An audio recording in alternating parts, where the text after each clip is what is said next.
প্রায় কিছুদিন আমার কম্পিউটার বন্ধ ছিল বাসা চেঞ্জ করার কারণে। আর যেহেতু ইলেকট্রিক জিনিস একটু সমস্যা দেখা দেয়, তো এটা ঠিক করার জন্য হচ্ছে আমাদের পরিচিত একজন ভাইয়াকে ডেকে আনা হয়। তো ওনাদের সাথে বেশ ভালোই একটা সম্পর্ক আমাদের।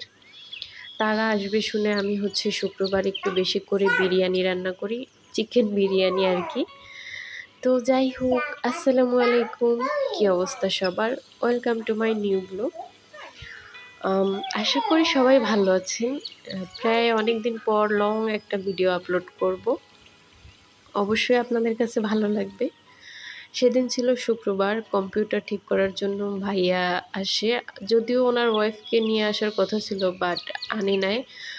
আপু একটু অসুস্থ, প্রেগনেন্ট, সেই কারণে ওনাকে নিয়ে কোথাও যায় না। আর আসার সময় বাবুর জন্য কত কিছু নিয়ে আসছে। ওনারা এমনিতে আমাদের পরিচিত। পরিচিত বলতে কি, একসাথে থাকতে, থাকতে পরিচয় হয়, আর বাসা চেঞ্জ করার কারণে একটু দূরে হয়ে যায় দুজনেই। তো আপুর সাথে যেহেতু আমার ভালো সম্পর্ক, তবে তার বাসায় আমার যাওয়া হয়, সেও আসে। বাট ইদানিং তার আসা হয় না যেহেতু সে অসুস্থ। তো তার জন্য একটু মন খারাপ হয়েছিল, যেহেতু অনেক রান্নাবাড়া করছি। অনেক বলতে কি, বিরিয়ানি অনেক রান্না করছি আর কি।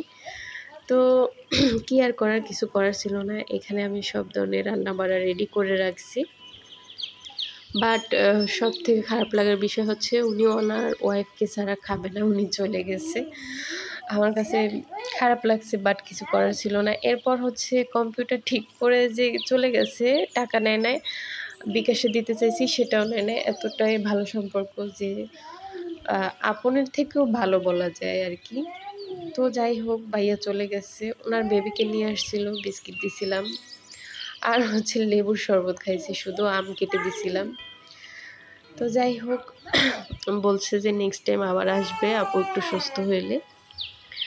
আর এই তো আমি এখানে মজাদার বিরিয়ানি রান্না করলাম। এমনিতে শুক্রবার হইলে আমাদের বাসায় পোলাও, গরুর মাংস কিংবা বিরিয়ানি বা খিচুড়ি কিছু একটা করা লাগে।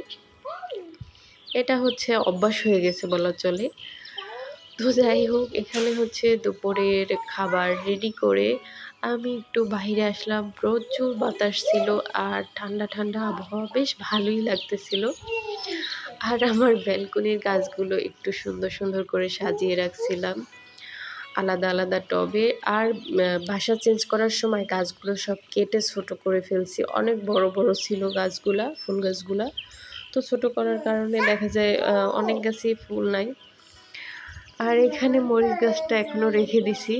কয়েকটা মরিচ তো খাইলাম, দেখি আবার হয় কিনা সেই আশায়। আরও কিছু ফুল গাছ কিনতে হবে। আর এইখানে আমি হচ্ছে পুঁই শাক খেয়ে ডাঁটাগুলা লাগায় রাখছি আর কি, যদি হয় এটা ভেবে। এই তো হয়েছে, বেশ ভালোই হয়েছে। আর এটা হচ্ছে কাঠগোলাপ। এটা কাঠগোলাপের ডাল দিয়ে আমি চারা রোপণ করছি আর কি।